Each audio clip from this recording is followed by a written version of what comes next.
Let me give you some examples of how light can act as a wave or light can act as a particle. And I'm sorry that I'm not on camera this time, but this particular laptop doesn't allow that. So you have to deal with my voice. I put in a lot of visuals on this so that you have a lot to work off of. Here are some examples of light acting as a wave. For instance, we're talking about diffraction, we're talking about refraction, and we're talking about interference. Let's talk about diffraction first. Diffraction is a barrier put in front of a light beam, a pretty big barrier relative to the light beam, like a door.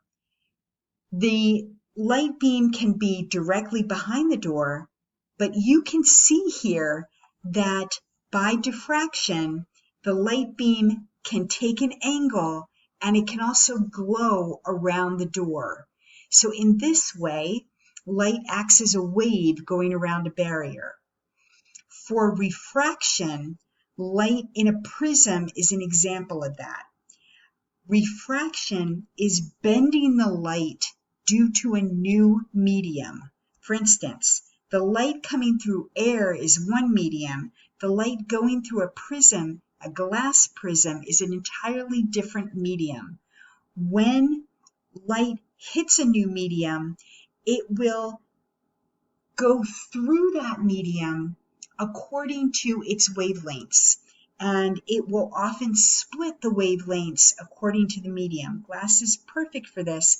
It will really send and throw ultraviolet light on an angular path, whereas red light will take less deviation or refraction through that medium. So this is why you will see a rainbow off of a spectrum. You are breaking the light into its wavelengths. Interference is a wave kind of behavior that looks at two or more sources of light when they meet with their waves.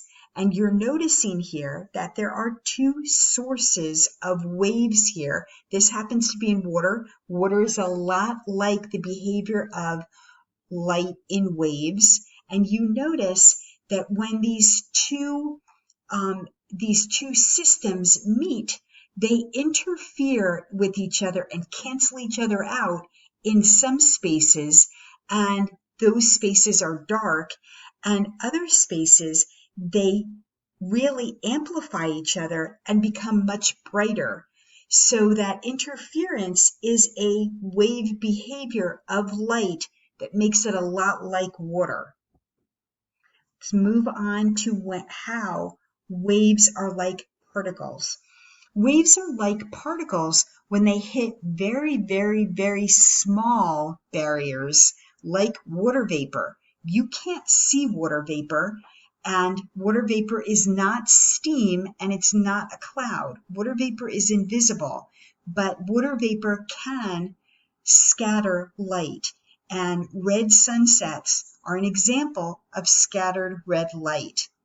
In addition, light can act as a particle when it hits a photoelectric cell in a sensor chip of a digital camera, or when it hits old-fashioned film in a camera as well. In both cases, light is acting as a particle that strikes a surface and produces a difference. So in acting as a photon, light acts as a wave and as a particle at the same time, which is very confusing. But what we can say is that the photon acts as electromagnetic radiation all the time. And in acting like that, it is telling us that it radiated from the sun being the massive gas ball, and it radiated right out from the nuclear fusion at the core of this ball. The photon was not created. Energy is not created or destroyed. It's transferred. This photon was transferred out of the the hydrogen nucleus in the core of the sun, when it fused with another hydrogen nucleus, and this photon zoomed right out of the core by convection at a constant speed of 300,000 kilometers per second on a straight line right out of the core. These oscillating electrical and magnetic fields act to move that photon out of the core and into the universe on a straight line path. These fields oscillate around and move it very quickly out into the universe, and that photon does not move up and down in a wave. It takes the straight line between the two fields, and it goes on a straight line at that 300,000 kilometers per second. Keep that in mind. It's about 7.5 times around the equator per second, the speed of light.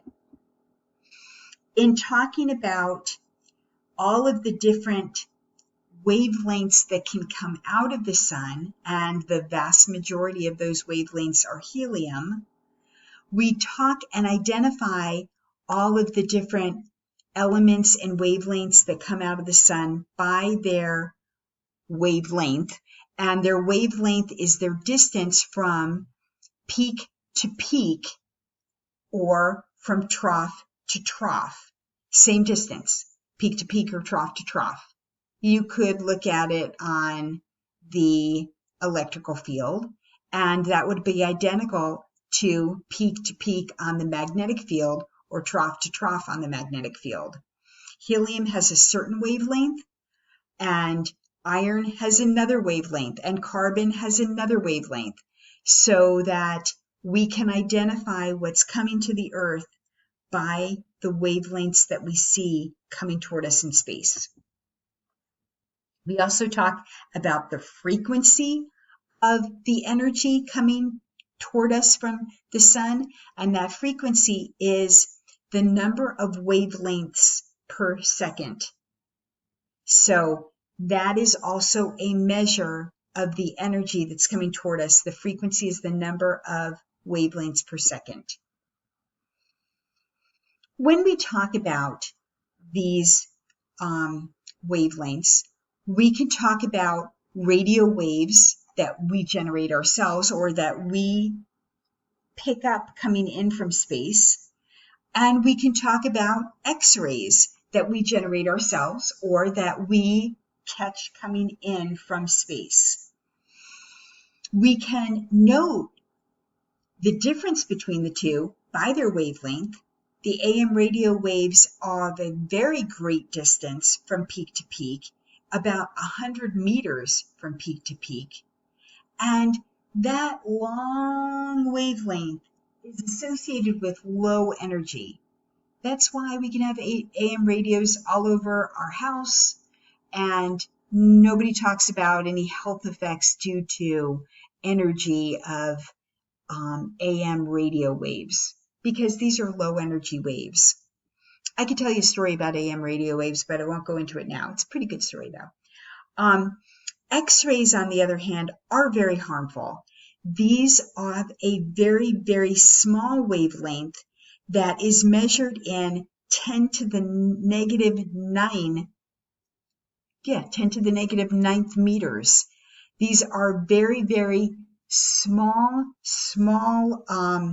wavelengths that are 1/billionth of a meter, and they carry so much energy in that meter that we notice that their energy carried per wave is very high. When we look at the units, we can definitely talk about wavelengths in terms of meters when we talk about radio waves. When we talk about microwaves, we're talking about smaller areas and millimeters for wavelengths. Infrared, we talk about micrometers, 10 to the negative 6. Now, this slide is wrong and I need to correct it. When we talk about X-rays, we talk about nanometers, which are 10 to the negative 9th. You remember that because nano is negative ninth. It's a billionth of a meter. I have to change that slide. I talked to you about that. And I wanted to point out here that there's a very wide spectrum of wavelengths. Here's the symbol for wavelengths, lambda. Even in visible light, which is why when we put the visible light through a prism, we can separate it by its wavelength. And what you're noting here is that the wavelength for gamma rays and X-rays, very, very small.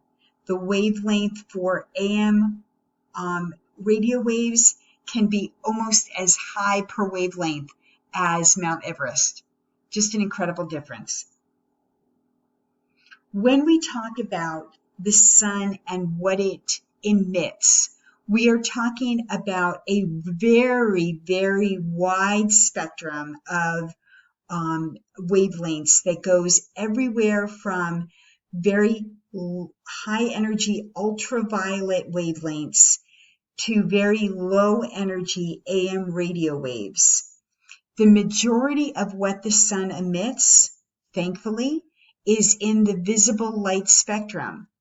And our eyes have evolved to make use of that light to help us to survive. So there is a very beautiful and very obvious difference in the amount, the radiation intensity of what the sun is putting out, and 44% of its emissions for electromagnetic radiation are in the visible light spectrum. When we look at what's coming at us in space, we notice that there are other elements coming at us in space that emit gamma rays. So things like hydrogen and magnesium, silicon, oxygen, iron, titanium, sodium, calcium emit gamma rays. When we see those in space, we look to see where they're emitted from, and then we can get an idea of what elements are on that planet, that asteroid, that star that are coming at us. Same thing here, tungsten tends to put out and emit X-rays. Mercury and sulfur tend to emit ultraviolet rays. When we also look in these areas, in some cases, we can see clouds that absorb microwaves, and we can see what kind of compounds in those clouds could absorb microwaves. So it's another way we can identify what is in the universe by what emits and what absorbs different wavelengths of light. Thanks, and I will see you on the other side.